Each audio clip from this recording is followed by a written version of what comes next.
In the shop today, we're continuing work on this Toyota Highlander, and it's got some leaky valve cover gaskets.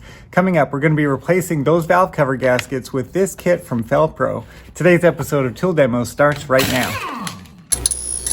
Before we get started, it's important to know that the right side of the engine on this car is pushed up against the firewall and it's covered by the intake manifold. So to get access to that, the intake manifold has to come off. If you want a step-by-step instruction on how to do that, I made a video and you can click that right here. The only thing we have to do now is remove those coil packs, both from this rear valve cover and these up front here. So let's get that done.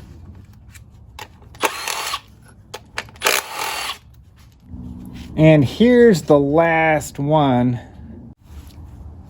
You can see that this coil's got some oil on it. Not a lot, but a little bit of contamination there. And that's why we're replacing those spark plug tube seals to keep the oil from the engine inside the engine and out of those wells.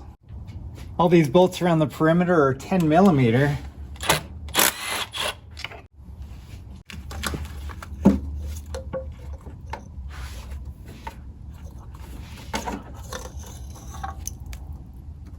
And there we go. Here's the gasket kit from Felpro.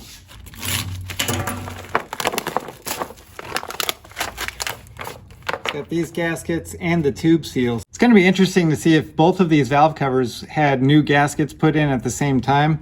I know this one looks pretty good, but the other one was leaking pretty bad. It's just a regular seal puller. It's got those sharp edges on it and a little bit more leverage to grab this thing and pull it out.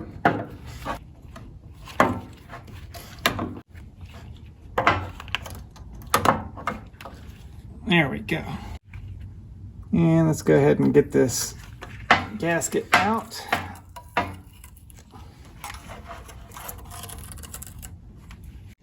It's not too dirty, but I'm going to hose it off with some of this brake clean.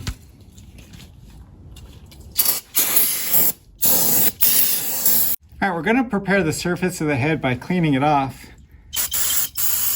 A little bit of brake clean on my rag, and I'll just wipe down the surface.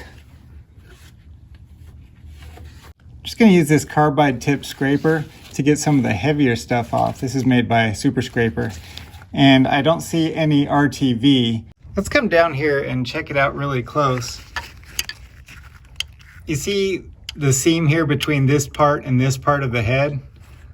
Also here on this cover, and then over towards the timing belt right here, there's a seam on that corner and on this corner. I don't see any RTV there, and that's a bit of a problem. I don't know if this car is supposed to have RTV or not, because I'm using Mitchell as service information. The problem with that is it's only giving me generic Toyota valve cover information, and that's for an engine with a timing chain. And you are supposed to put RTV on the split where the timing cover is attached to the head. This obviously doesn't have that, so I'm not putting RTV on here, but I don't know for sure if there's supposed to be a dab of RTV here or not. I wish I had better information for you there, but Mitchell failed me on this one. I should do a video on how you should get your service information just from Toyota. I've been burned by Mitchell before, and this is the last time I go with them. All right, so I cleaned out the inside of the valve cover, including where the gasket goes. It's nice and dry now. And on the outside, spent a little bit of time with a wire wheel, and I shined it up a bit. That's not necessary. I just wanted to have it look a little bit better. When I pulled out the old tube seals, one thing I forgot was these keepers. They're kind of bent down over the bottom of those seals so that they don't just fall out. And I should have moved these out of the way when I pulled the seal. All right, let's take this over to the car. Just kind of found its little home there. Just gonna start these bolts by hand, and then I can run them in carefully with the cordless. This is my 1/4 inch impact. Usually I'll use power setting 2, but we're gonna go with 1 here because I don't want to over torque these bolts. I just want to get them run down.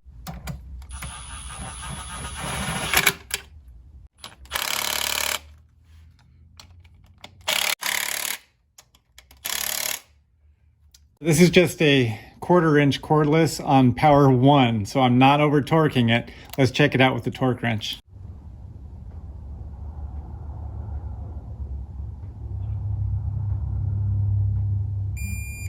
There we go. All right, bank 1 now, which is right next to the firewall. Let's go ahead and remove this wire loom bracket, and then we can remove the valve cover. I've got a swivel 10mm on there.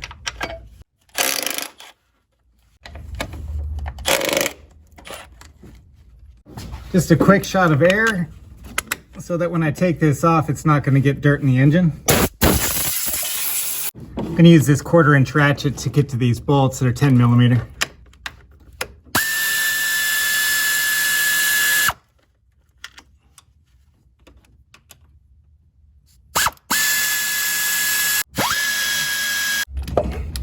This one's a bugger right here. All right, if we zoom in real close to this bottom corner, we can see just here, let me move this loom out of the way. That's the bolt I'm going for. So you gotta kind of move this loom around, and I think I'm gonna use a swivel, or at least attempt it. Let's see what I can do. 5 minutes later. All right, folks, this is the back of the engine from underneath the car. It's really hard to film here, but if you can see right up in there, that's the bolt I'm going for. So I'm just going to reach up there with a 1/4 inch ratchet and a shallow 10mm socket and just zip that off from down here. I can't film it because the camera's in the way, so let me do that and I'll join you back up top.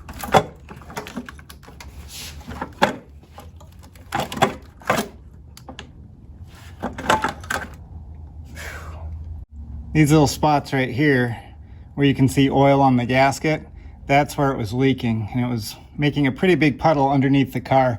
All right, everything's clean on this one. So remember the orientation for the tube seals. You see how that inner lip tapers in, like the diameter gets smaller as you go in this direction? That's down, so it goes over the tube seal that way, and it's able to just make a seal and then hold it there. So we're going to put it this way on the valve cover.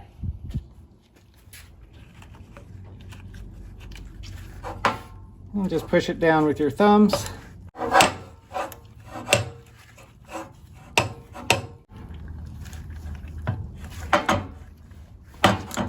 right, last but not least, I've got this screwdriver that I can hammer, and it's just a flat tip. So I'm going to use this to hammer over those little tabs that are the keepers for these seals.